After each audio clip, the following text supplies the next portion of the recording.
আমরা যে আলাপটা করলাম আমরা সবাই উপলব্ধি করি যে বাংলাদেশে গত 16-17 বছর বাংলাদেশে যে কোনো নির্বাচন হয়নি। 2014 সাল থেকে বাংলাদেশের মানুষ ভোট দিতে পারেনি এবং এই প্র্যাকটিসটার কারণে 2014 থেকে যে আওয়ামী স্বৈরশাসক ছিল ওনারা যে পিক অ্যান্ড চুজ করে রাজনৈতিক নেতৃবৃন্দ, সেটা শুধুমাত্র এমপি হিসেবে না, উপজেলা থেকে আরম্ভ করে ইউনিয়ন পর্যায় থেকে আরম্ভ করে সব জায়গায় গিয়েছে। তো সেই প্র্যাকটিসটাই যাতে না থাকে, এখনও যে মানুষের একটা আকাঙ্ক্ষা যে নির্বাচিত জনপ্রতিনিধিদের মাধ্যমে তাদের প্রবলেম সলভ হবে, তাদের যত সমস্যা আছে তার সমাধান হবে, সেটা আমরা উপলব্ধি করি এবং বাংলাদেশের মানুষ তাকিয়ে আছে একটা নির্বাচনের জন্য। এবং আমরা এটা বিশ্বাস করি যে এই সরকার আমাদের সরকার, এই সরকার আমাদের আন্দোলনের সরকার, এই সরকার ছাত্র জনতার আন্দোলনের সরকার এবং কিন্তু এই সরকার জনগণের সরকার, কিন্তু জনগণের দ্বারা ভোট দ্বারা নির্বাচিত সরকার না। আমরা সবসময় চাই, এই সরকারের পাশে আমরা ছিলাম, আমরা আগামীতেও থাকব এবং আমরা 7ই আগস্ট থেকে আরম্ভ করে আজকে পর্যন্ত প্রত্যেক জায়গায় বলে আসছি যে আপনারা একটা নির্বাচনী রোড ম্যাপ দিন। নির্বাচন অত্যন্ত গুরুত্বপূর্ণ। নির্বাচন ছাড়া আপনারা যে সংস্কারের কথা বলছেন, সংস্কার একটা চলমান প্রক্রিয়া, আমরাও সংস্কারের পক্ষে। তবে এটাও বাস্তব যে সংস্কার আপনারা করেন, কিন্তু বড় সংস্কার করতে হলে জনগণের ম্যান্ডেট ছাড়া সেই সংস্কার যদি হয় তাহলে সেই সংস্কার খুব কঠিন হবে না, খুব শক্তভাবে থাকবে না। আমরা আগেও বলেছি, এখনো বলেছি যে আমাদের সাথে একটা চার্টার হতে পারে, সনদ হতে পারে, একটা সাইন হতে পারে। বড় বড় সংস্কার এই বড় রাজনৈতিক দলগুলি আপাতত দিয়ে দিয়েছে। যেগুলি সংস্কার শর্টকাট করে যেগুলি একমত হয়েছে সেগুলি নিয়ে একটা সনদ করাই যেতে পারে, সবাই সাইন করতে পারে এবং তারপরে এগিয়ে যেতে পারে। কারণ জনসম্পৃক্ত কোনো সংস্কার আগামী সরকার যদি ছুটে ফেলে দেয় তাহলে জনগণ তাকে প্রত্যাখ্যান করবে। কিন্তু জনকল্যাণমুখী সংস্কার থাকবে কি থাকবে না অবশ্যই আগামী সরকার দেখবে, এবং জনগণের সরকার হয়ে থাকলে সেটা অবশ্যই মানুষ সেটাকে রেসপেক্ট করবে।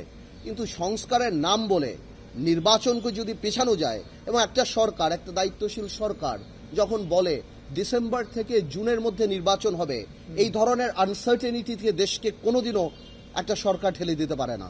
একটা নির্বাচনী রোডম্যাপ কংক্রিট থাকতে হবে।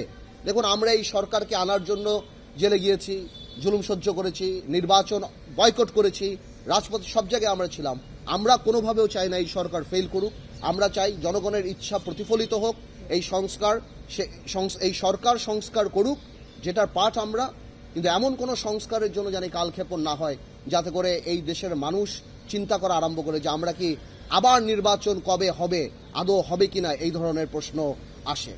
তো আপাতত আমরা সেই আলাপই করেছি এবং আমরা ধন্যবাদ জানাই, বিএনপিও আমাদের সাথে একমত হয়েছে এবং আমি শিওর অন্যান্য রাজনৈতিক দলে আমাদের সাথে একমত হয়েছে। ডিসেম্বর আগে তো অবশ্যই নির্বাচন করা সম্ভব, বিকজ মেজর পলিটিক্যাল পার্টিগুলি যে সংস্কারগুলি দিয়ে দিয়েছে, ওনারা শুধু এগুলি কাটশট করে তারা বলে দিবে যে কোন কোন ব্যাপারে ওনারা একমত হয়েছে। আর যেগুলিতে একমত হয়নি সেগুলি তো আর নেগোসিয়েশন করার সুযোগ নাই। সেগুলি যদি ওনারা জনসম্মুখে বললেই পারে, যদি জনকল্যাণমুখী কোনো সংস্কারে আমরা একমত না হই তাহলে সেটা তো জনগণ আমাদেরকে প্রত্যাখ্যান করবে।